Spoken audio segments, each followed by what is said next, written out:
Assalamualaikum warahmatullahi wabarakatuh. Perkenalkan, nama saya Rahmat Hidayat, NPM saya 10 12 18 25 dari kelas F1 Manajemen.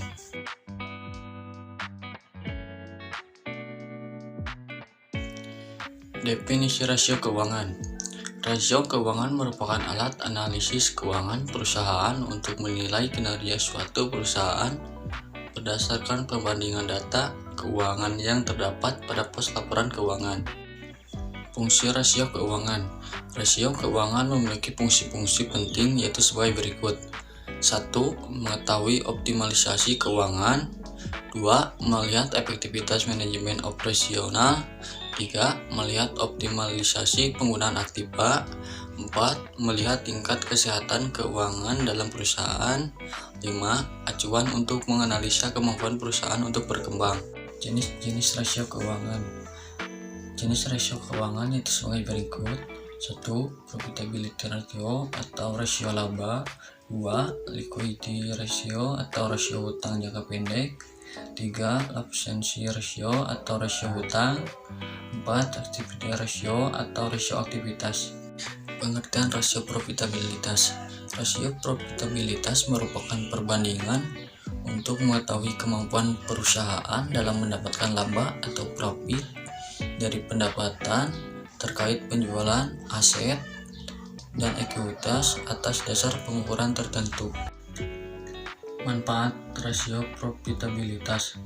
Perusahaan sebaiknya wajib membuat profitabilitas saat menghitung untung rugi perusahaan.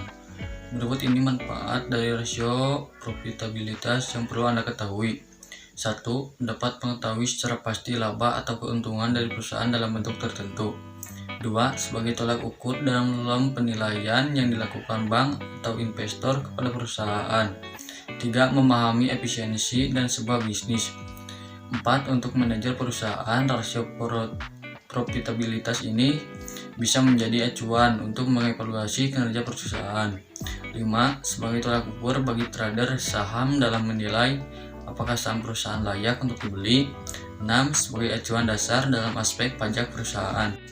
Contoh soal rasio profitabilitas. Margin laba kotor atau gross profit margin. Rumusnya GPM sama dengan laba kotor bagi total pendapatan kali 100%. Soal laba kotor perusahaan PT ABC senilai 48 juta, total pendapatan perusahaan senilai 55 juta. 48 juta dibagi 55 juta kali 100% sama dengan 87%, dan itu hasilnya. Pengertian rasio likuiditas. Rasio likuiditas adalah sebuah rasio yang mampu menunjukkan kemampuan perusahaan untuk memenuhi kewajiban atau membayar hutang jangka pendeknya. Rasio ini dapat mengukur seberapa likuidnya suatu perusahaan. Rasio likuiditas juga dapat diartikan sebagai gambaran posisi uang kas dan kemampuan perusahaan untuk melunasi atau membayar kewajiban hutang sesuai pada waktu yang sudah disepakati. Manfaat rasio likuiditas. 1. Membantu mendapat gambaran mengenai posisi likuiditas perusahaan. 2. Menunjukkan bagaimana kekayaan aset saat perusahaan ini. 3. Membantu memahami kekuatan perusahaan. 4. Menunjukkan beberapa banyak aset lancar yang digunakan. 5. Menunjukkan berapa banyak inventaris yang disimpan dalam penyimpanan. 6. Mengantisipasi dana yang diperlukan saat ada kebutuhan mendesak. 7. Menjadi poin penentu bagi perusahaan untuk mendapatkan persetujuan investasi atau bisnis lainnya yang menguntungkan. Contoh soal rasio likuiditas. Rasio likuiditas lancar atau rasio rumusnya yaitu aktiva lancar kali 100%. Misalkan PT A memiliki aktiva lancar sebesar 10 juta dan kewajiban atau hutang lancar sebesar 5 juta, maka rasio lancar atau current ratio perusahaan adalah sebesar 10 juta yaitu untuk aktiva lancar dibagi 5 juta yaitu hutang lancar kali 100% dan hasilnya 2. Pengertian rasio solvabilitas. Rasio solvabilitas adalah metrik utama yang digunakan untuk mengukur kemampuan perusahaan untuk memenuhi kewajiban hutang jangka panjangnya, sering digunakan oleh calon pemberi pinjaman bisnis. Manfaat rasio solvabilitas.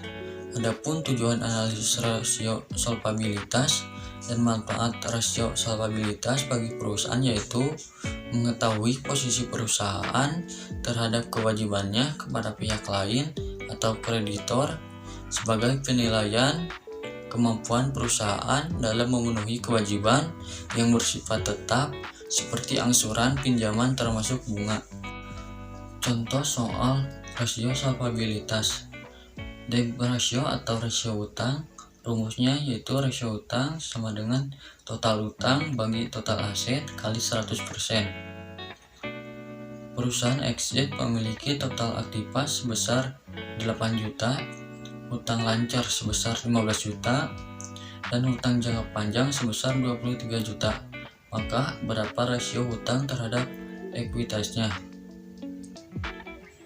Diketahui total aktiva senilai 8 juta, total hutang termasuk hutang lancar, hutang jangka panjang senilai 15 juta tambah 23 juta, totalnya 38 juta. Yang ditanyakan itu rasio hutang terhadap ekuitas. Rasio hutang terhadap ekuitas sama dengan total hutang bagi total aktiva kali 100%. Rasio hutang terhadap ekuitas sama dengan senilai 8 juta bagi 38 juta kali 100%. Rasio hutang terhadap ekuitas hasilnya yaitu 47,5%. Pengertian rasio aktivitas. Rasio aktivitas adalah penerapan rumus rasio aktivitas dilakukan untuk mengetahui tingkat efisiensi organisasi terkait pemeratannya aset. Dengan begitu, pendapatan perusahaan atau bisnis bisa meningkat dan menghasilkan kas. Manfaat rasio aktivitas. 1. Membantu perusahaan atau bisnis dalam membandingkan perkembangannya pada lini usaha yang setara. 2.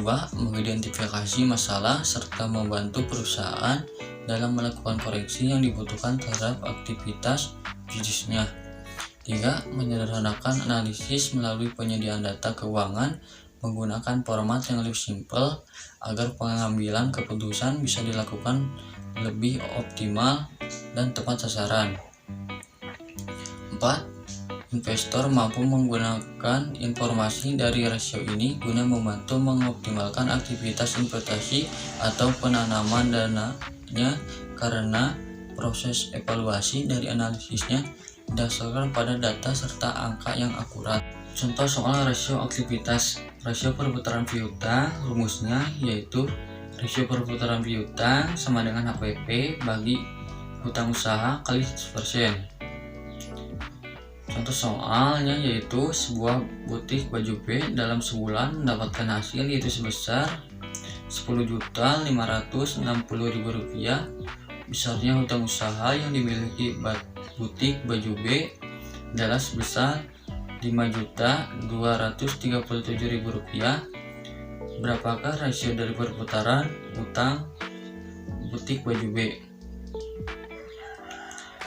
HPP-nya yaitu Rp10.560.000, hutang usahanya yaitu sebesar Rp5.237.000.